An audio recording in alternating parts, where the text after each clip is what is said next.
வணக்கம், நான் உங்க கார்த்தி சோக்கிங் ஸ்டான்ஸ்ல இருந்து. ஸோ இன்னைக்கு அந்த டாபிக் என்னன்னா, நிறைய பேர் எங்களுக்கு டிஸ்கஸ் பண்ணும்போது சொல்ற விஷயம், எனக்கு ஹேர் ஃபால் இருக்கு, டேண்ட்ரஃப் இருக்கு, ட்ரை ஸ்கேல்ப் இருக்கு, ஸ்பிளிட்டன்ஸ் இருக்குன்னு எல்லாம் சொல்லியிருக்கீங்க. சரி, என்னதான் பண்றீங்க அப்படின்னு கேட்டோம்னா, சார் நான் ஆன்டி டேண்ட்ரஃப் ஷாம்பு யூஸ் பண்றேன், ஆன்டி ஹேர் ஃபால் யூஸ் பண்றேன், பட் யூஸ் பண்றப்ப நல்லா இருக்கு, அதுக்கப்புறம் மறுபடியும் திரும்ப வந்துருது சார். இதுல ஸ்பிளிட்டன்ஸ்க்காக தான் ரொம்ப சுவாரஸ்யமா இருக்கும். என்ன பண்றீங்க அப்படின்னா, சார் நான் கட் பண்ணிக்குவேன். கட் பண்ணிட்டே போயிட்டே இருந்தீங்கன்னா எவ்வளவு தூரம் கட் பண்ணுவீங்க? மொத்த முடியும் போற வரைக்குமா? தப்பான விஷயம் இது. நல்லா இருந்த உங்க முடி ஏன் கெட்டு போச்சு? எங்க தப்பு நடந்தது? அதை யோசிச்சிங்களா? அதை யோசிச்சாலே பாதி பிரச்சனை முடிஞ்சது. ஆக்சுவலி நம்ம முடி ஆரோக்கியமா இருந்துச்சு, பட் சம்வேர் எங்கேயோ தப்பு நடந்திருக்கு. அதை ஃபைண்ட் அவுட் பண்ணுங்க. அந்த ரூட் காஸ் என்னங்கிறத கண்டுபிடிங்க. அதை கியூர் பண்ணாலே உங்களுடைய ஹேருக்கு ஆரோக்கியம் வந்துடும். ஆரோக்கியம் வந்ததுன்னா அழகும் தானா வந்துடும்.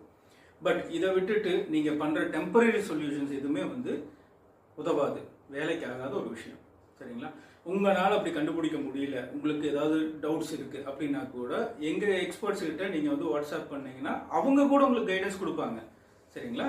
ஸோ உங்களுடைய ரூட் காஸ் என்னன்னு தெரிஞ்சுக்கிட்டு அதை சரி பண்ணுங்க, எல்லாமே சரியாகும். Take care, bye bye.